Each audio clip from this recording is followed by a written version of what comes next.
Congratulations on being accepted to Harvard. I'm Rakesh Khurana. I'm the dean of the college. I know there must be a lot of thoughts going through your mind about whether this is the right place for you or whether you belong here. Let me assure you, we see something in you you might not even see in yourself, and you will find your home here.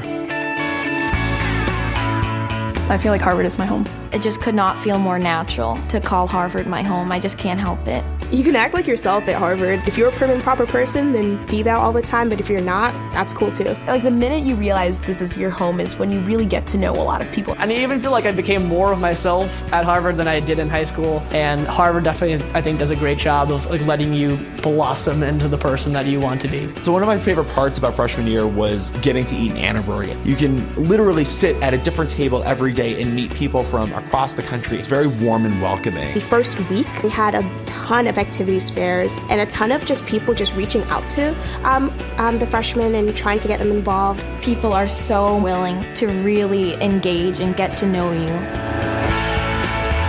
There's 450 different extracurriculars on campus. Sports or music or culture. And if you don't find that within that broad range, Harvard's more than willing to help you start up your own. When I got here, I realized that there wasn't yet a group for Asian American women, and so I decided to start one. Harvard has a lot of school pride, and I think that shows mostly through the houses. Housing Day is certainly a Harvard holiday. It is when the freshmen learn about which of the 12 houses that they will be placed. What it means is that you gain a new sense of identity.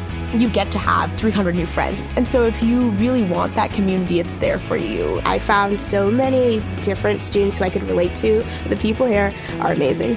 No matter what socioeconomic background you're from. You're a first-generation student, you're like a ninth-generation student. No matter what your beliefs are, no matter what your hobbies are. No matter if you're from a small city in Massachusetts or a township in Africa. You're gay, you're straight, you're transgender. Or you want to be a teacher, or you want to be a doctor. Whether you like sciences, whether you like history. You will find a home here at Harvard. You can find a home at Harvard. You can find your home at Harvard. There's always going to be an inclusive home here at Harvard.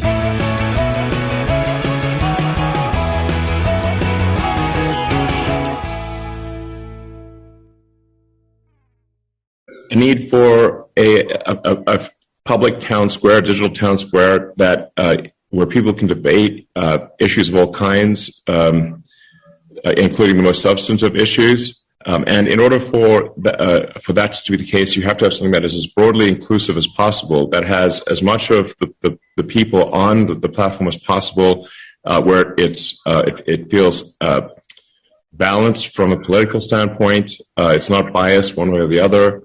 And where the system is transparent. This is why I think it's important to put the algorithm on GitHub and actually allow the public to see it and critique it and improve it.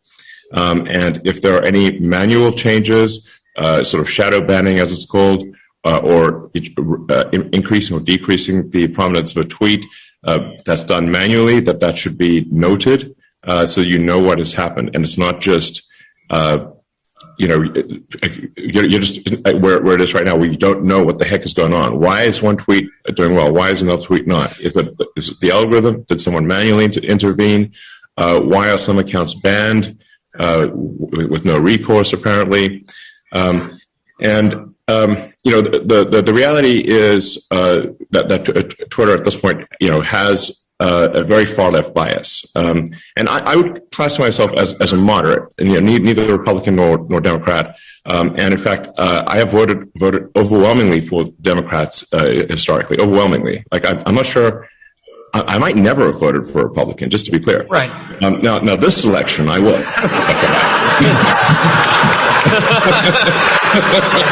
Well, David, you okay? Keep going. He's fine. We're going to resuscitate him. We're going to resuscitate David Sachs.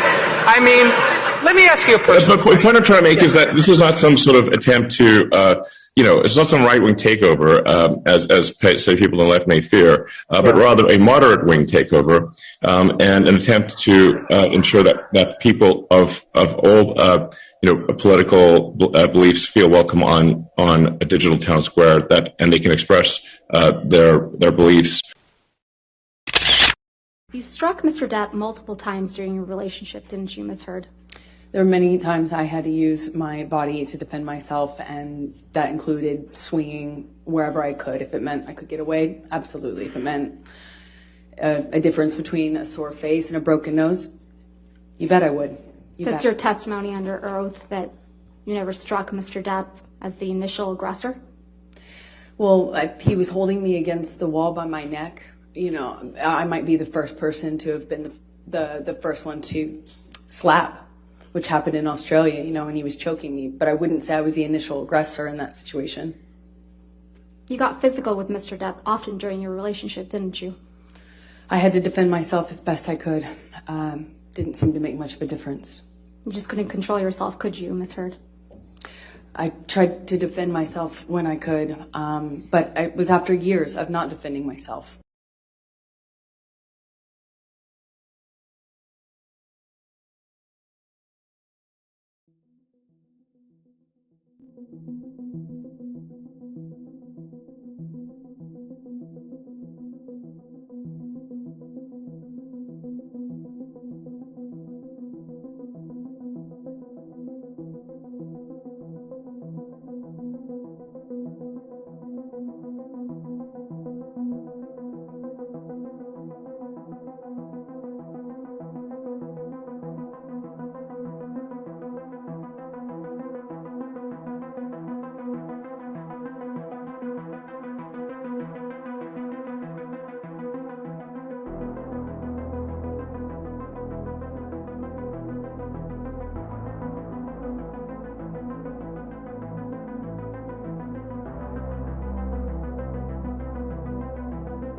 Today, there is no question NATO is relevant, it is effective, and is more needed now than ever.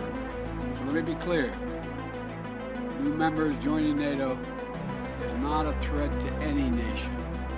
It never has been. NATO's purpose is to defend against aggression. That's its purpose, to defend.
Інструменти, щоб діяти спокійно.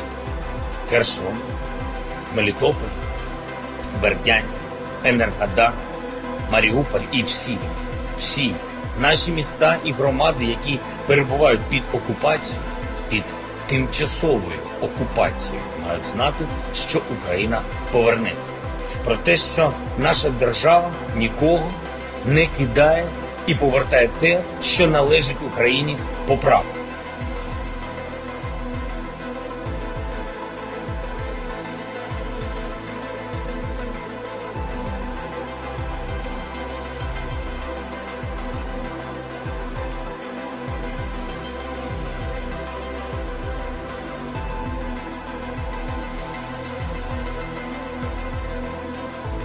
La justicia brasileña decreta la prisión para el expresidente Lula. Y salió Cristina Kirchner de los tribunales de Comodoro Pi. Confirman la condena a 8 años de prisión para Rafael Correa. Estoy renunciando justamente para que mis hermanas y hermanos.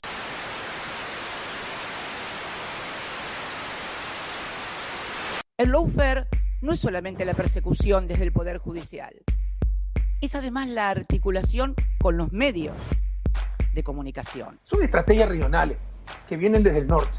Entonces el lawfare no es coincidencia que persigan a Lula, a Cristina, me persigan a mí, a mi vicepresidente Evo Morales, todos los líderes progresistas. La inminente entrada en la cárcel de Lula saca de la carrera electoral al candidato que encabezaba todas las encuestas. Donde Jair Bolsonaro, del Partido Social Liberal, gana los comicios. Mais extraordinária mentira já contada e arquitetada pela Polícia Federal, pelo Ministério Público, por juiz, com a complacência dos meios de comunicação.